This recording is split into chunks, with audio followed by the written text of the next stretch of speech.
Welcome to today's live Zoom, and a warm welcome to you all, especially those in the audience. If you have joined us as part of the Chelsea Fringe, it's very lovely to have you with us today. We're continuing our focus on patio and container growing, and specifically looking at hanging baskets in this workshop. So it's a bit changeable, the weather here in Scotland. I don't know what it's like with everyone else, but however, the hawthorn is in full flower, delighted to say. So we can take our vests off and we can trust that we're not going to have any more frost. So we're looking forward to the lovely longer, warmer summer days, full of colour and scents and beautiful flowers and delicious fruit and veg on our patios.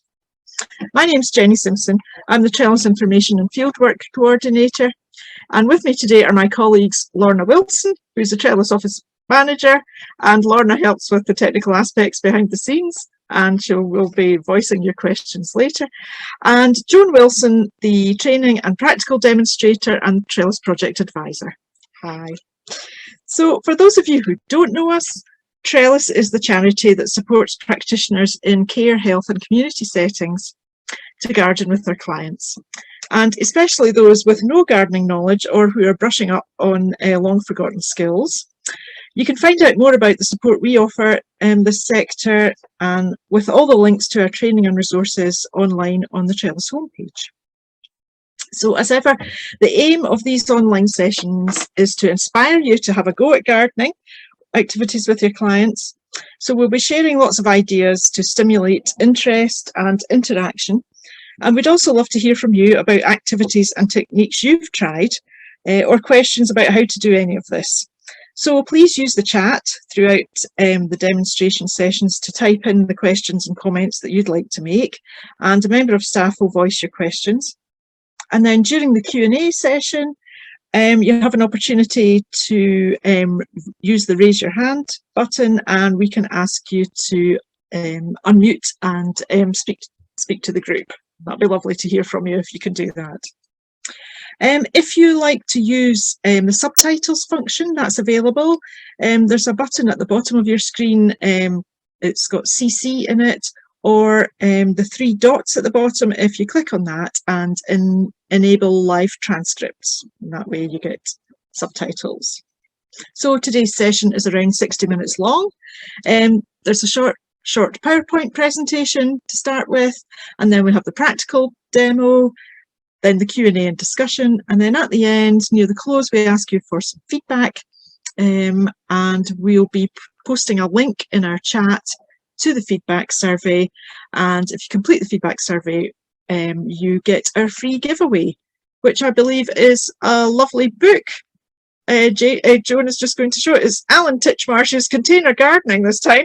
Go for it. It's a great mine of information. A mine of information. So without any further ado, I'm going to get started and share the PowerPoint presentation with you.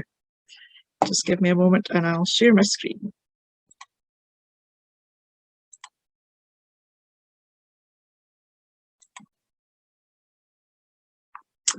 So hopefully you can all see this. This is just a quick screenshot of all the live Zoom that we've had this season, but it's really just a bit of an overview of the free information and support that's available from Trellis. Those include live Zoom sessions like this. We also have our online training offering, which you can actually try for free too, and that's our seasonal tabletop gardening activities program. We also have activity videos available on YouTube. We have activity sheets. We've got a year-round gardening activities book that's going to be published very soon. And we have in-person events this year. One coming up on the 7th of June in Tain, in Easter Ross in Scotland, and one on the 30th of September in the Highland region. So we look forward to seeing you at these events if you can make it. It's great. Or if you can see us online over the Zoom. So Trellis have built up expertise in supporting those working in the care sector to engage their clients in indoor and outdoor gardening activities. And we've devised sessions aimed primarily at people like yourselves working in a variety of caring roles, No knowledge of gardening is required, and you can use our sessions to refresh your skills, as we said. So these sessions are all tailored to be easy to do activities at the kitchen table. There's usually an activity sheet that's a bit like a recipe with a step-by-step guide and with easy to find ingredients. So we like to think it provides fun, stimulating sensory activities and opportunities for lots of hands-on practical tasks. So that's, sorry, slide to move. Very good. Okay, so today we're talking about hanging baskets. Our sessions are seasonal, and by that we mean that plant growth is dependent on the changing seasons, on the different light, warmth and moisture levels. And what we present today is doable in the garden at this time of year in Scotland. So that's spring and early summer we're talking. So we're absolutely delighted that RHS Chelsea have recognised the trellis ethos of starting small. So one pot is a great place to start, you know, either a house plant or something outdoors. And even if you never grew any more than that, you can take great pleasure and joy and a sense of satisfaction from that one pot that you're growing. And if you look at these spaces here, they're not large. This is 2 metres by 5 metres, these gardens. And it's an absolute riot of colour in this particular one. So the Chelsea Flower Show have new categories of garden awards this year. There's balcony gardens and container gardens. So that's absolutely great news for those of us who garden on patios and doorsteps and windowsills, because there'll be loads of ideas to get inspiration from. And here's another one. This is a slightly different garden. This is the Wild Kitchen container garden here. Lots of lovely, cool, calm use of colour there. And this is another Chelsea entry this year. Sorry, my slides are not obeying me. Hang on. That's it. This is my little favourite one, this entry for Chelsea this year. And you can see all these, they're online on the RHS site. This is a lovely one. It's a bit like an outdoor kitchen, but it's for plants. So you've got this lovely stand-up work area where you can pot up plants, and you've got your tools on this grid just above it. It's lovely. It looks like an apple tree in the foreground here. And lots of lovely pots. And in the far corner is a little mini greenhouse stacked up with lots of shelves of lovely looking little seedlings and interesting things going on. So it's amazing what you can do in a very small space. And so we can get on to the next slide. Here we go. And this one is the Enchanted Rain Garden. I think this entry is from a designer from the north of England who has a very wet climate, and they've got these lovely shade-loving damp-loving plants in beautiful moss-covered containers, beautiful containers and lovely wood. So very nice ambience there. So what can we grow? We can grow all these things. We can get inspiration from all these different things. What about trying some herbs on the patio or by the back door? You can buy small plants from the supermarket food aisle or from the garden centre, depends where you're shopping.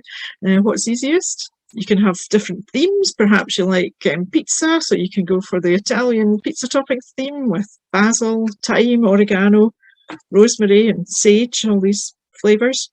Or if you prefer Indian dishes, you can have coriander, ginger, mint, cardamom and curry leaf. Lots to choose from, and great fun to grow, and lovely activities you can have with those, and you can eat them too. You could try growing things at your doorway to enhance and lift the spirits, and you can grow lots of wildlife attracting plants there, and there's lots of links on this slide. You can get the slide afterwards. There's lots of links to information there about attracting pollinators into your garden. Why not have an outdoor table display, which is easily viewed from indoors. It's a nice way of luring people outside. Provide year-round interest. You can change it with the seasons, and it's a lovely activity for someone to choose pots to display on the table. You know, you can grow your own, or you can have a trip to the garden centre. So that's great fun too. So you can plant for different styles and get your creativity into action, different styles and moods. So consider the visual impact, the mood and the colour. This is nice, cool, restful blues with a limited kind of colour palette there and repeat patterns. Nice ways to create a mood in the garden. This is a lovely Mediterranean style of bright, vivacious, mixed planting, using the wall space as well as the ground to create the garden. So you get lots of height and you get surrounded and you know, really you can see the plants close up beside you. You can create a green wall to fix the containers to the wall. And if you'd like some inspiration, visit the Cordoba Patio Festival, which takes place in May every year in Spain. And you can see it online. There's a link there, but I'd love to be able to go to Spain in May and see this. I think it would be fantastic. Imagine wandering around in that lovely spring sunshine, viewing all these plants. Different styles and moods. We're talking about contemporary style here. It's very bold and dramatic, and lots of bold colours and shapes, and you know, you repeat this bold colour and shape and you get this kind of dynamic mood and planting. So hanging baskets are today's focus. Here's one hanging in a tree, and it's lovely. A hanging basket can be a real great focus for conversation, and it's a great way to start off a conversation. So think about where you're hanging your hanging basket, and you can stimulate interest from indoors as well if you can see it from indoors, and lots of social interaction talking about that. So think about how you're siting your baskets. If you can site it at eye level, that's great, because you get the full effect of what's growing on the top of the basket as well as round the sides. If your basket is going to be hanging below eye level, then you have to make sure that what's growing in the top of the basket is the main attraction. And the same is if you're hanging your basket up high, so it's away above eye level, make sure that you can see the underneath, that the growth is doing its best underneath the basket, because that's the bit you're going to see. So have a think about that, and incorporate the right plants and site your basket accordingly. Make sure you've got a nice strong bracket for hanging your basket on, and that way, because they can be very heavy once they're full of earth and water and plants, they can be quite heavy, so you've got to ensure that it's well secured wherever you're hanging it. And you can get inspiration for lots of container plantings, not only at Chelsea, but we'd say try Gardener's World online, or you can look for gardening books in charity shops. They're an absolute bargain. For under £5 you can get all sorts of fantastic books on gardening to inspire you. And of course you can also use an online search with Google, or some social media such as Pinterest or Instagram. Search for things that are absolutely full of beautiful photographs, and let those inspire you. So that's all I've got for you today. May all your summer patio pots and hanging baskets be an absolute riot of colour and delight. And I'm going to pass over to Joan now, who is going to show you how to do this. Great, thank you very much. Which I'll just press this on. There we go. Thanks, Jenny. That was really inspiring and very, very colourful. And I must go and have a look at the Chelsea, the news section of the patio, and I forget its proper title, but you know what I mean. They were lovely, and I would love to know how they got those big, the moss covered containers that you mentioned. They weigh a ton. They look like stone troughs that came down out of some hill farm or something like that. So I would like to have known how they managed to carry them in to get them planted up. But lovely to see, very inspirational. So from that inspiration, I'm hoping that I can now harness that energy and inspire you guys to plant up some baskets and pots for you to enjoy on your own patios. Now, I have to confess that planting up summer containers is one of my most favourite things to do. And it's one of the activities that I especially enjoy supporting others to have a go at. It lends itself brilliantly to doing it at a tabletop, making it a great social opportunity also to have conversation and talk about favourite things that we've enjoyed in the past in the garden, our expectations and hopes for the coming summer.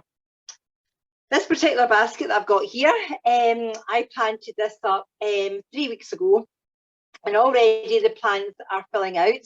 And I reckon in another 3 to 4 weeks' time, by the end of June, this is just going to be one big ball of flower, like its own little mini garden hanging up. And this basket is going to sit at my gate. I've got a gate that I drive through the side of my house here. And as Jenny was pointing in her PowerPoint, sighting it is really important. Now, I've got my hanging basket bracket actually on my gate post, if that makes sense. So the basket itself is actually at wing mirror height. And when I drive in past my house, I get to see this basket right at the height, because I never go around the front of my house. Or if I'm going out to close the gate over to stop the dog from belting out onto the road, I get to enjoy my basket because I get to look down on it the way that we're looking at it here. I do have trailing plants that trail down and cover roundabout. So as I'm driving along the road, I get to see all the trailing plants. But when I'm up close, I'm looking down on top of it.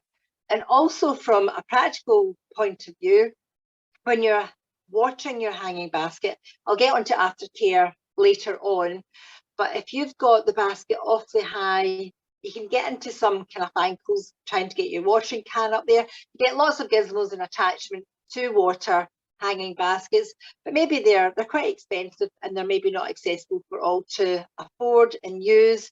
So consider sighting. It's really important to get the most benefit out of your baskets. So I'm going to be demonstrating making a moss basket like this one in a wee while. And while I'm sure most of you will enjoy having a go at this, I'm also aware that some of our cared for might be a wee bit overwhelmed by such a big task in front of them. So I'm also going to be showing some simple ideas that I'm hoping will appeal to everyone and all of your client groups. And of course, once you have your baskets or your pots planted up, they will need ongoing care over the summer months, because I'm hopeful that this rain that I've been getting for the past few days here is going to dry up at some point, and we're going to have to be looking after our plants by watering and potentially feeding them. So this ongoing care over the summer months is a great way to encourage and support our clients to take a little or a lot of exercise by heading outdoors and hopefully enjoying some summer sun and doing some watering or deadheading or harvesting of fruits or herbs to share with the kitchen for all to enjoy at dinner or lunchtime later that day.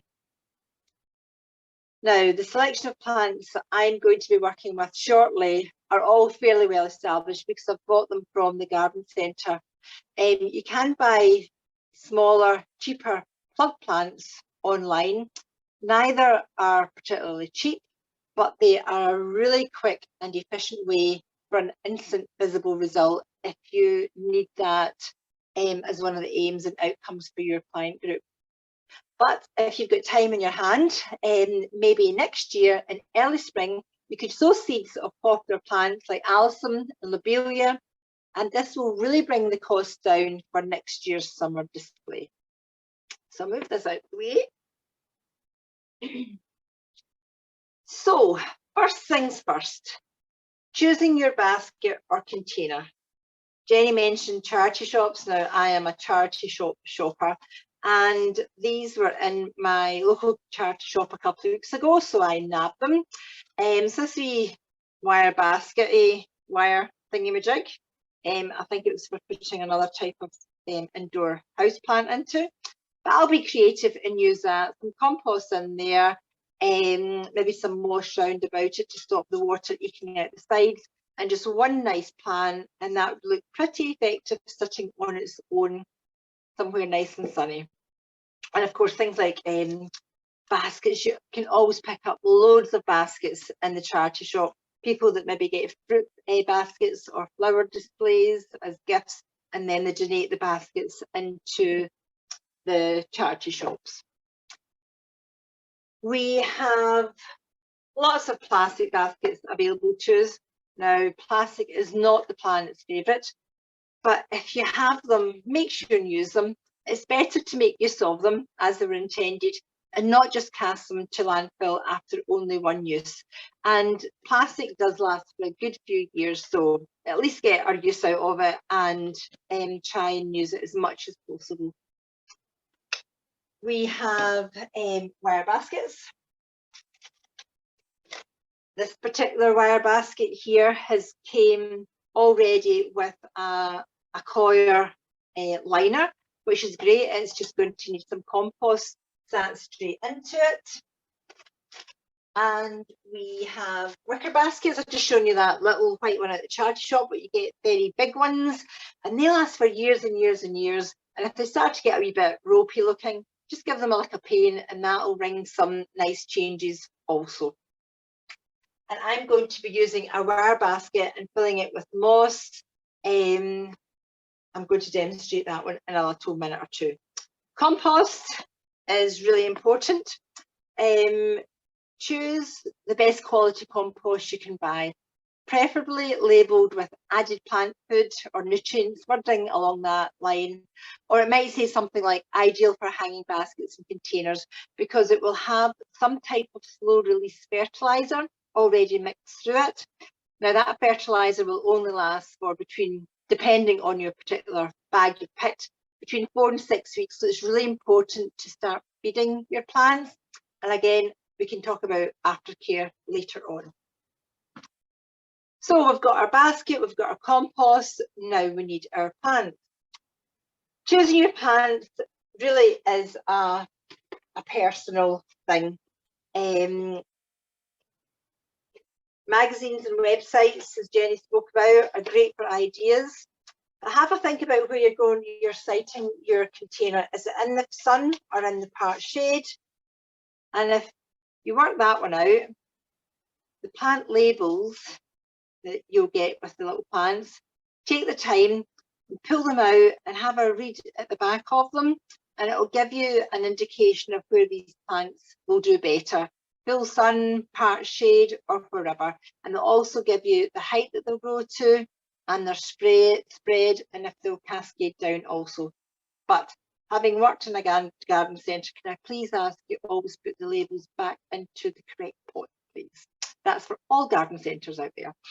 Okay, so the plants themselves, it's a sensory experience, just choosing the plants, handling the plants. Straight away we can see all the different colours we've got here, different colour of foliage, that's the leaves. These ones are kind of purpley browny green, these ones are bright grass green.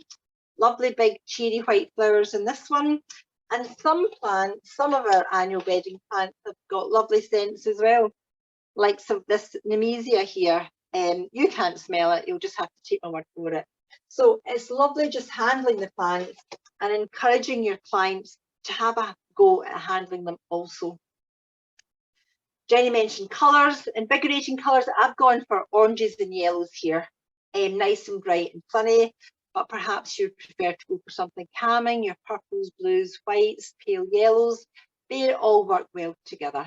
And as I say, have a planning session to decide what plants your clients would like to use, and get their creative juices flowing and supporting them to design and create their own little bit of summer garden. So I'm going to make my moss basket now.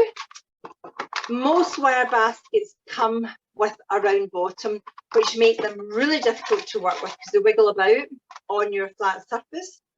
Get yourself a big pot like so, that's got its flat bottom, and then sit the basket inside this more solid base, and then it gives you something more solid to work with, which make the job a lot easier. But I'm not using that basket. I am using this one that has got a flat bottom, so it's going to sit nice and flat on this tabletop potting bench here. So, got my basket, and I have got my moss.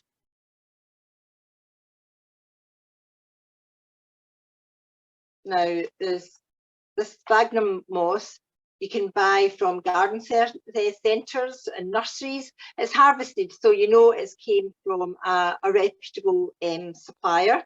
You can use your own moss out, or in my, I'm not saying your lawn is full of moss, but my lawn is. I could scarify my lawn and lift up all the moss out of that, but I prefer this moss because it stretches more and it seems to hold on to the water and doesn't allow the excess water to drain out too quickly. So I'm using this shop bought stuff. So I'm just stretching it out and I'm packing it into the base of my basket. It's going to contain the compost, and then I'm going to water into the compost. The compost will hold on to the water, and the plant shoots will drink the water out of the compost. So it's important that I make a nice nest of moss that's going to hold the compost in.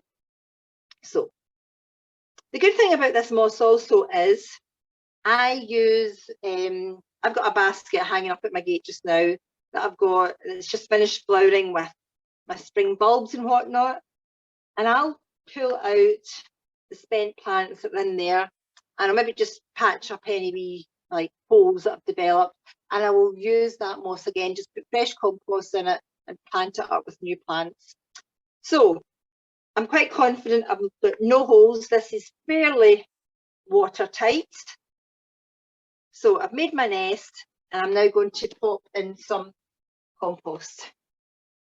Now I've already broken this up, but make sure and break the compost up so there's not any big clunky bits, because the plant shoots want to have nice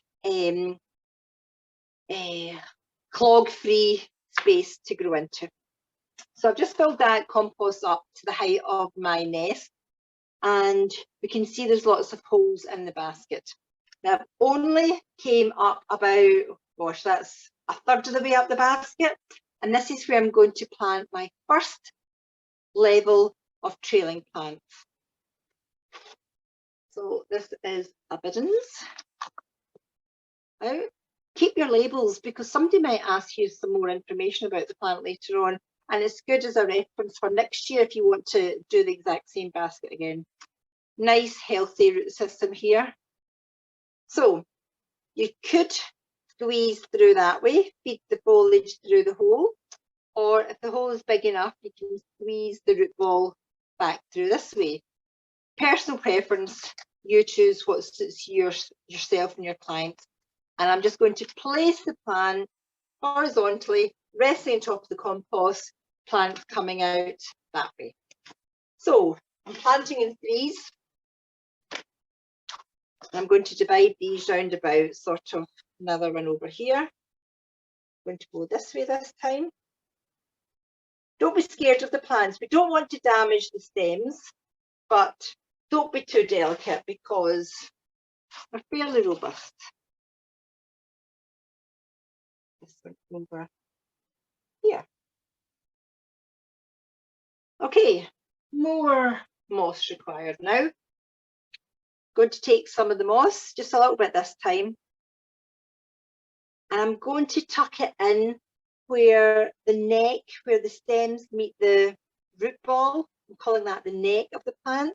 I'm just going to tuck that in to make a right tight connection there, so that there's not a hole and excess water will come squirting out of there when I water it later on. So I'll go around and do the three plants first of all.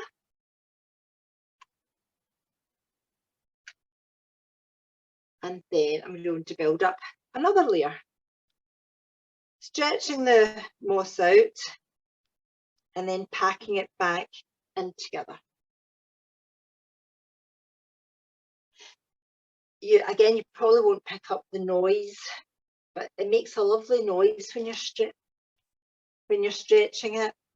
Even things like that, you know, it's a lovely experience, and it's damp to touch. It's not wet and soggy, but it's damp to touch. It's just a lovely experience. Some of your clients might never have been offered the opportunity to do something like this before, and it's a lovely experience. Some might not like it, but it's a lovely thing to have a go at. So nearly there. So that's me about 2/3 of the way up. Same thing. I'm quite sure this is quite waterproof. So I'm going to fill this layer up with more compost. I'm going quite speedily, I should say, because I'm conscious of the time. But you can take as much time as you want over this. You've got all afternoon or all morning to do it with your clients, and take your time, enjoy the moment. So I don't want to plant right on top of this one here, so I'm going to move round a little bit and feed the plants through this way. Again, having it peeking out, I'm going to put it down just one level, that wee hole there. These plants are so full, they should have been planted up a wee while ago, but anyway, they'll be absolutely fine once they get going. So, yep, it looks a wee bit sort of like forced, but that will be fine. It will settle down and start to spread out. Same thing around here.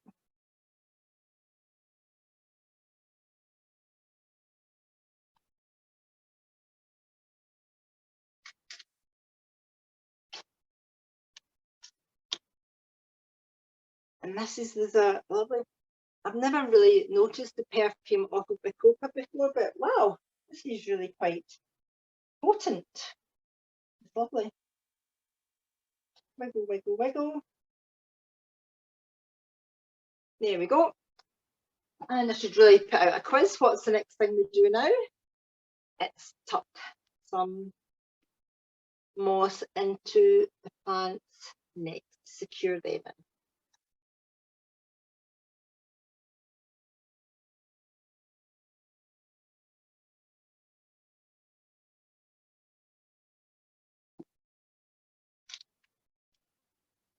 Working my way up to the top now.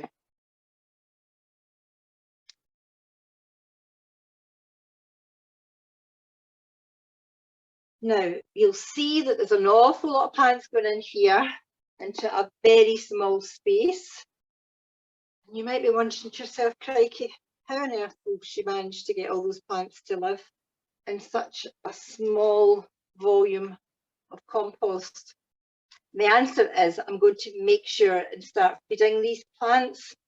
In fact, because they're so well developed and full on, I'm going to start watering them feeding them straight away. I would normally wait a couple of weeks just to get them developed and root system developing into the compost, and then I would start feeding them once they started to put on buds and flowers. But because I can see they're well advanced, I'm going to start feeding them with a liquid fertilizer once a week with my ongoing watering. So I've built up my layer of compost and we're now at the top. Now, I'm not filling this any higher than that with compost. I want to leave space to put my root balls of the next lot of plants in, but also want to make sure that the compost is not level with the level of moss, or else when I do water in here, all the compost will just eke over the side and water down and discolour and mess up all my lovely plants to the side. And we don't want that. We want it all to be beautiful.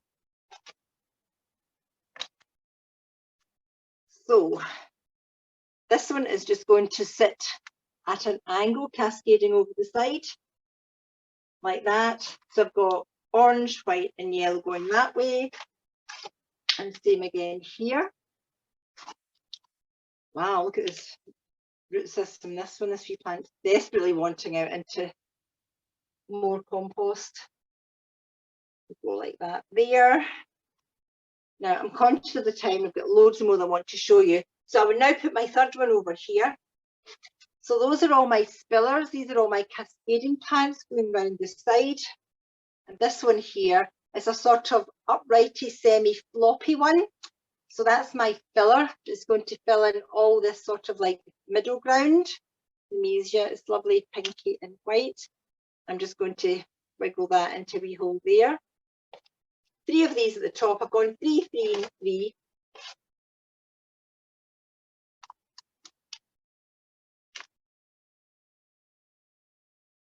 Like so. This one like so. Sorry, I'm just speaking through these. When you're hold the green part of the plant in one hand and squeeze the bottom of the pot, and the root ball will should just pop out for you. I've got them positioned like so, and then this lovely osteo, what's it called? Serenity Pink Eye Beauty, orange with a little pink eye. It's beautiful. I'm going to have that as my thriller, my centerpiece in the middle. And the idea is that this one grows up nice and tall. The fillers, the middle ground, fill in all this area in the centre, in the middle, and then all my trailers cascade down over the side. And I'm just going to fill in the holes here, conscious that I'm not having the compost any higher than the moss here, and just filling it in, packing it in so it's tight, but not overpacking it so it feels like concrete. Because when I water, I want the water to be able to percolate down through the lightly compacted compost. And there we have our basket.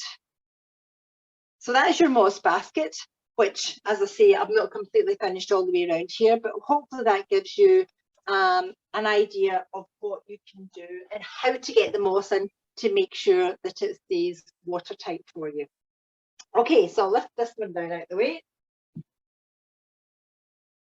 And now that the rain's gone off, the sun's came out and it's getting nice and warm in my hut, which is super duper. Okay, so that might just be a wee bit too much for some of our more anxious clients.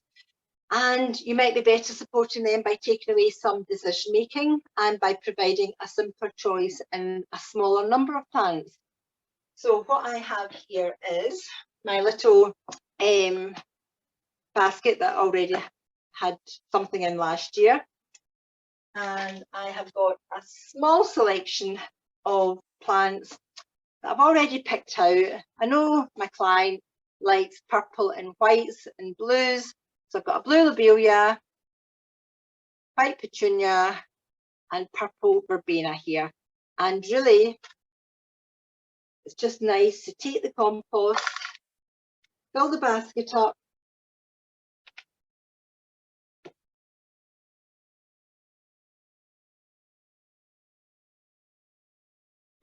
again, you might notice there is an indentation here in the basket side. That's known as the watering line.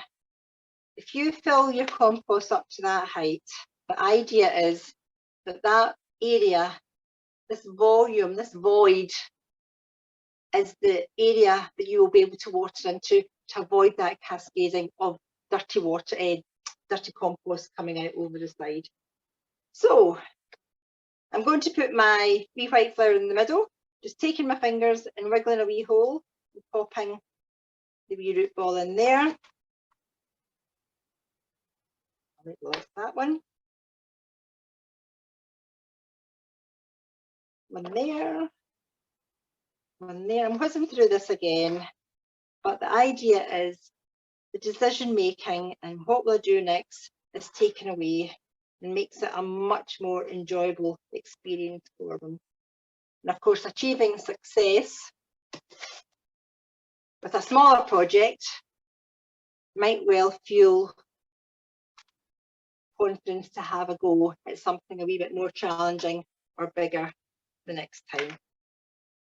Just filling in the voids with the compost, just a little bit because I'm at my water line, taking my thumb and the finger just to squeeze in round about the plant's necks, just to firm them into the compost.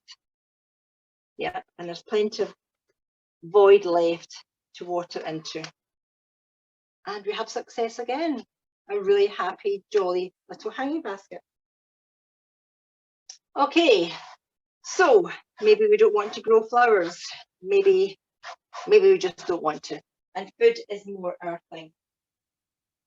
Some of you might have joined us in our strawberry planter session that we did last summer, where I was taking lots of runners off of plants. Now this was a hanging basket that I planted up with strawberries last year, with a strawberry plant last year, that I must have taken about 20 runners off. So I've got 20 new plants outside coming away nicely. We like plants for free. And this wee plant is doing great. These are the flowers that it makes, and then the strawberries are starting to develop. You can maybe just see the shape coming there. But yeah, the one I'm going to use actually has got the strawberries on it. So yeah, this is a runner, what I was mentioning. You can take one of these and make a new plant out of it, but we're not going to do that today.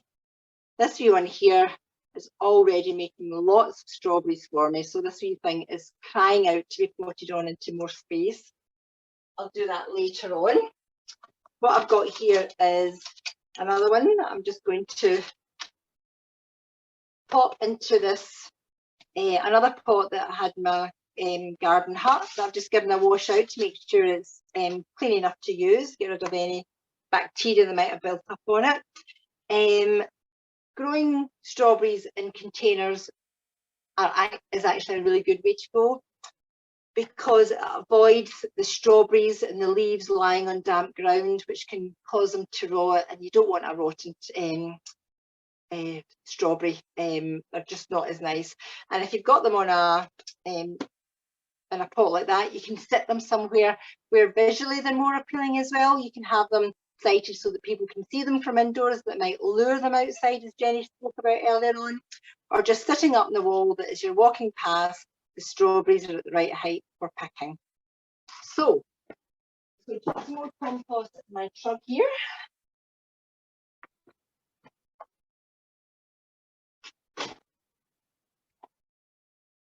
Now, we spoke about making it easier for folks to plant.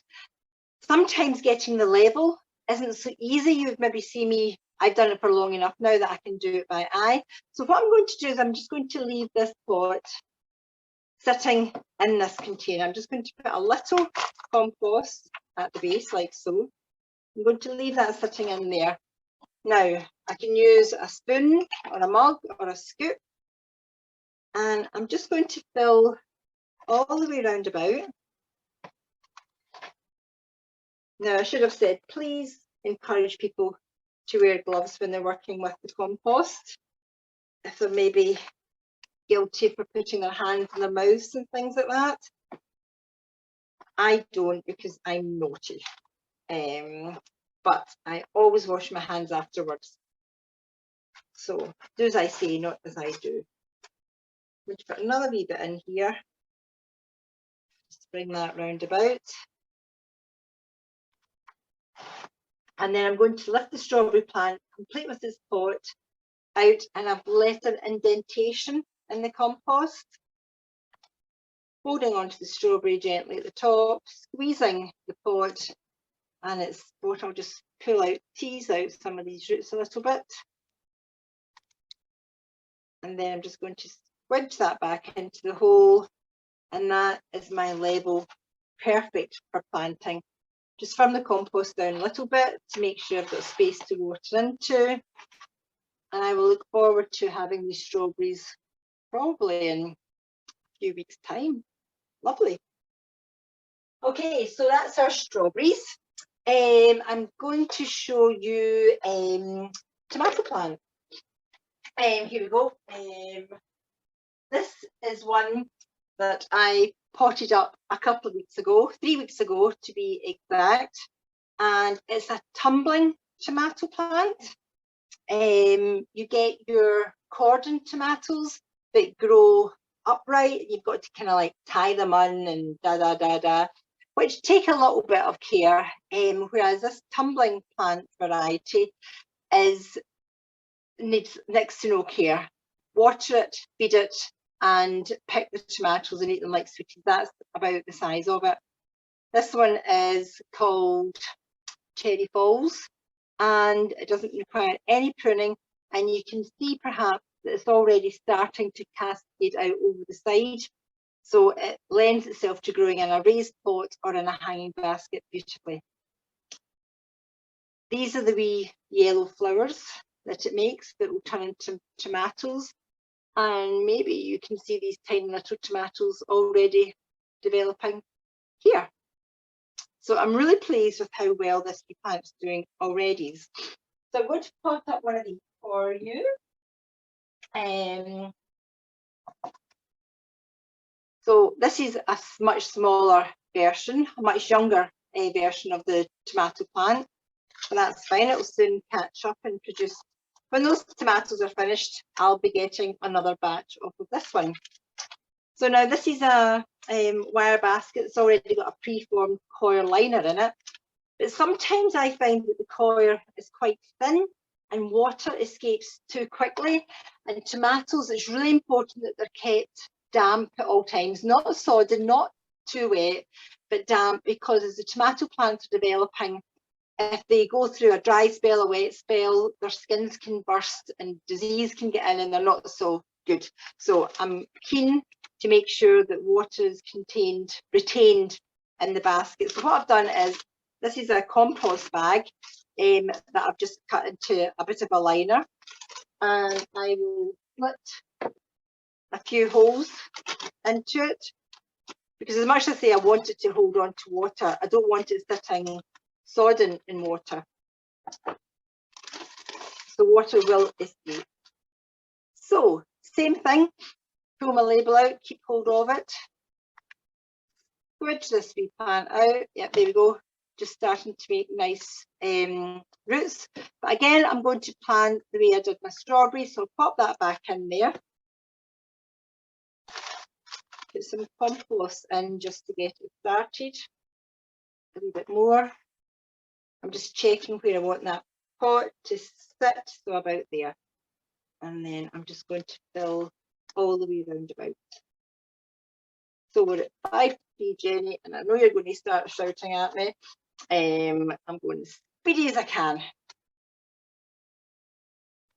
I'm not finishing this off very quickly, but you've got the idea.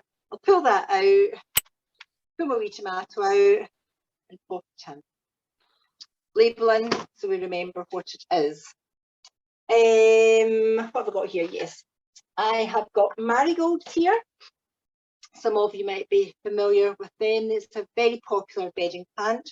Now, there's no scientific evidence that marigolds deter aphids from your tomato plants and your other favourite plants in the garden, but I always use them, and I have to say, touch wood, up till now I've never had huge problems with aphids.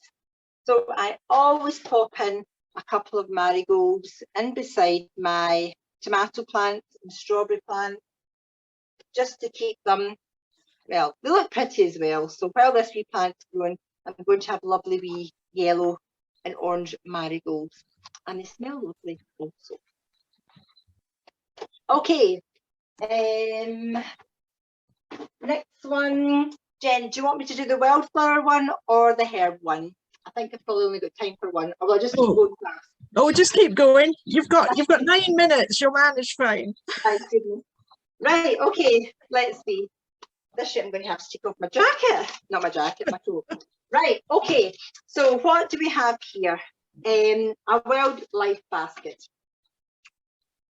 We've seen these lovely flowers that we've been working with, and many of the fancy summer bedding plants are hybrids, which means they are double flowered or they're extravagantly coloured, and that comes at the expense of nectar and pollen, which is what our beneficial insects and bugs, that's what they need.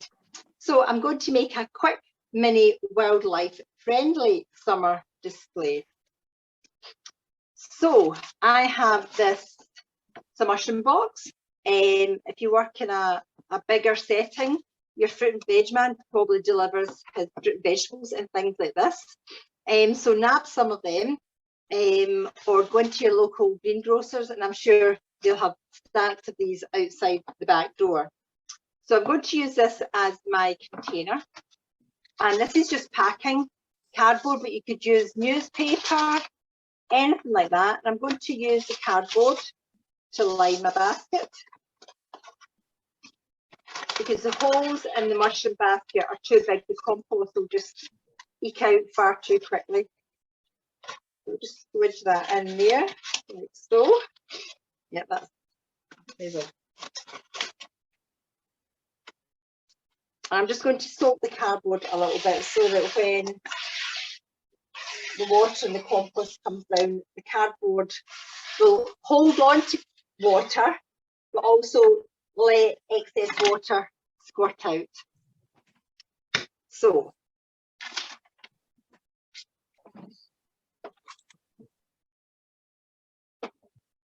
I've got conifer here that I was going to show how you could actually use that to completely line your basket, but I'm kind of cheating by putting the cardboard in, but I'm giving you the option. There we go, 2 for the price of 1. You could line it fully with conifer, and the good thing about using the conifer is the wee bugs will actually make use of the conifer as well and use it as a wee hidey hole. They'll go in there and make little nests, and it's a nice smell. But make sure and wear gloves when you're working with the conifer, because there's a kind of sap that comes out the conifer that some folks might be irritated by, more susceptible to being irritated by. So now I've made a little house for my buds. I'm just going to sprinkle compost over, like so. I'm just going to cheat and jump to the next bit. Favourite plants. The moss that we see, the good moss that we see flying about the gardens, especially in the evenings, particularly like this plant called Calibraeo, Million Bells. Lovely, bright and red, really nice wee plant. Going to wiggle one there. And then bees love biddens. So I've picked out a biddens. Going to squidgle that there. As you can see, I've got no real pattern here. I'm just making it as attractive as possible for the wildlife. Verbena and lobelia. Butterflies, this is your verbena. Butterflies love verbena and lobelia. I'm going to just squidge that in there. And then this wee plant, the alyssum, I'm sure many of you will see that it's a traditional, real favourite annual bedding plant. It's got lovely wee white flowers, are beneficial wasps, not the big wasps that try to eat our strawberry jam parts and things like that, but the nice wee beneficial wasps, they love alyssum. So always try and pop a couple of them in also. And then just fill in with compost as I've done before. Not any higher, because remember we're going to watch it. And there we have our wildlife friendly summer basket. And then I'm just going to quickly do the herb one. Jenny, you mentioned in your presentation about herbs. I found this, look at this lovely basket I got at the charity shop the day. Not using that one, but I'll use that. I'm keeping that for another day. So another basket here. Got this out of the charity shop as well. So I'm going to line it with some more cardboard, because again, there's not big holes, but they're big enough that the compost, the wet compost would squirt out. Stamping the cardboard off to get it water using friendly. Sorry, I just need to fill in some more compost here. Now it's the same compost I've been using for all my baskets, so don't think we have to have swapping, chopping and changing. I'm just going to fill this up a wee bit. So herbs. Look at my herbs that I want to show you. Herbs are readily available in the supermarkets at the moment. You can grow many herbs from seeds, making them really inexpensive. But the supermarkets, you know, they've got them and they're not terribly expensive. But the beauty about them is you can divide them. So I'm not going to plant these three. I've got a parsley, I've got chives, which are lovely and a nice zingy, nice smell that comes off them. And obviously they're edible as well, which is a bit of an added bonus. But they're nice to touch. I always think of herbs for their sensory benefits also. And I've picked up a dill. Now, dill is a herb that I don't grow in my garden. I fancied it anyway, so I bought a tub of it out of the shop. And it is absolutely delightful to touch. It's very soft and frothy, lovely to rub against your face. Again, thinking of your client group, that could be a lovely sensory experience for them. It's got a nice, delicate scent. It tastes of aniseed, but it doesn't smell of aniseed. I don't think it does anyway. And it's visually interesting with its fern-like foliage. And you can use it to flavour fish, lamb, potatoes and peas. So that's your dill, which is maybe a more unusual one that we don't always think about growing. And what I'm going to do is I'm just quite literally tearing the root ball in half. And now I've got 2 plants for the price of 1. And I'm just going to pop that into that corner. Then I'm going to take my parsley, wedging that out. Lovely root system again. I could actually probably get 3 out of this one, but I'll just go with 2. So a few plants would actually make quite a few herb planters up. And it looks a bit cruel tearing them apart, but they're absolutely fine. And then my last one is my herbs. Oh yeah, lots in here.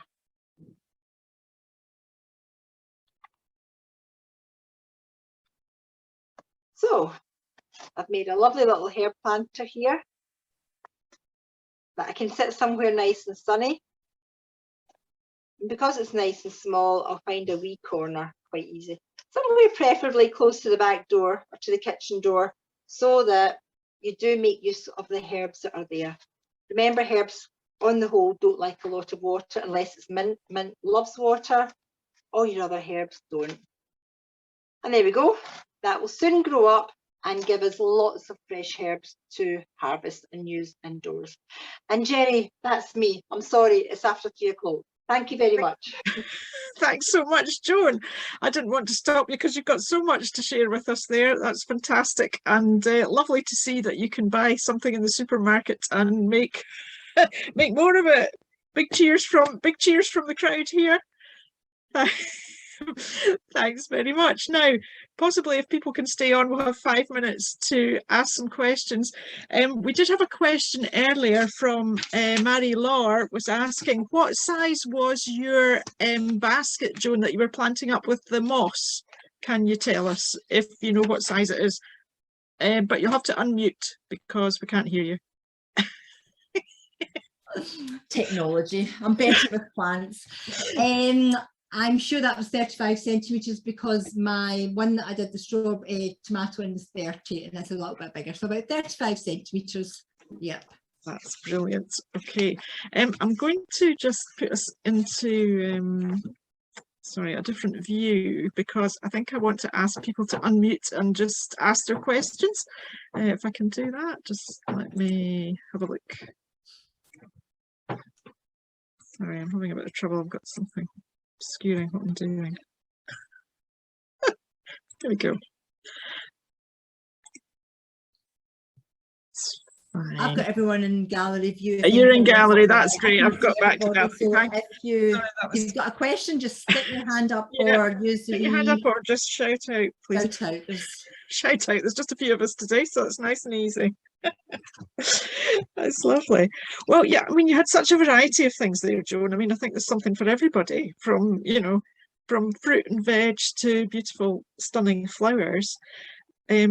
Would you share your plant list with us? Because I really like the look of your oranges Absolutely. and yellows, and that was Yeah. lovely. I will do, yes. I never got to talking about aftercare, so I'm just going to quickly mention with the flowers, it's really important you keep deadheading them.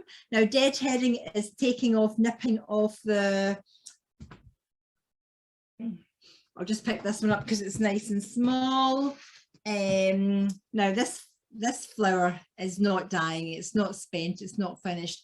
But if it was starting to look a bit dead and wizened, I would just take the thumb, first finger, and just snap it off there and take away that dead flower. Now that tells the plant to keep on making more flowers. But annual plants just want to make flowers to set seeds to die. So if you let them set seeds, the plant will just, oh, I've done my business, that's it. Whereas if you keep on deadheading or use small scissors, then that will prolong the flowering right through till September. It sounds like a hard job. It's a lovely job that some people might find very beneficial. And if you've got baskets and patio pots, they could perhaps be brought indoors for people to do also if they couldn't go outside to do it. So deadheading is important. Weekly feeding is very important. You could see how many plants are put in that small volume of compost. So it's really important that they get lots of energy to keep on making these flowers, and you've got to keep them well watered because they take the food out of the compost that you've put in by drinking it up with the water. Excellent. Okay, I wonder if anyone's got any questions they'd like to ask or chip in with any successes or otherwise that they've had with things. How have you got on with baskets in the past? Have you tried them? Maybe not.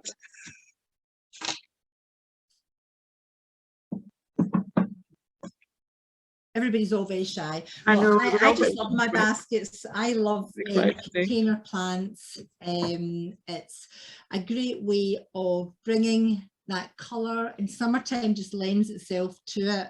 And if you can use the patio to lure people out a little distance, that's fabulous. And who knows, they might take that walk a little bit further into the garden. And like the Chelsea show gardens, you don't need a big space. It's amazing what you can achieve. And I love that kitchen. I mean, like, well, you could easily make your kitchen outdoors. You see lots of like kitchen units going for grabs. If someone's getting a new kitchen down the street and they're getting over and put into the skip, you should just go and lift it out the skip and recycle it. That would be good. Well, have you done that, Sharon? No, not at all. I've not even done a hanging basket, so I was well impressed with that. You put Blue Peter to shame with all those ones you prepared and organised earlier. That was amazing, Joan. Thank you so much. Well impressed. It has inspired me to give it a go. I feel as if the first one was quite technical for me, so the second one was quite simple. So I thought, right, that's something that I feel I could do myself and then potentially teach. So thank you. Absolutely. Well, enjoy and send pictures. Good. And there's no right or wrong way. Do you know that? I mean, like, gardening is a science, but it's not an exact science. So always have a go. That's the fun part. Have a go. Yeah. Thank you. I'll be doing a planter with my group tomorrow. Good. Great. And I've got the t-shirt. Oh, wow. Oh, wow. So I shall be walking and raise funds for Trellis on Sunday. It's nice to meet you all. Oh, you too. Oh. That's lovely.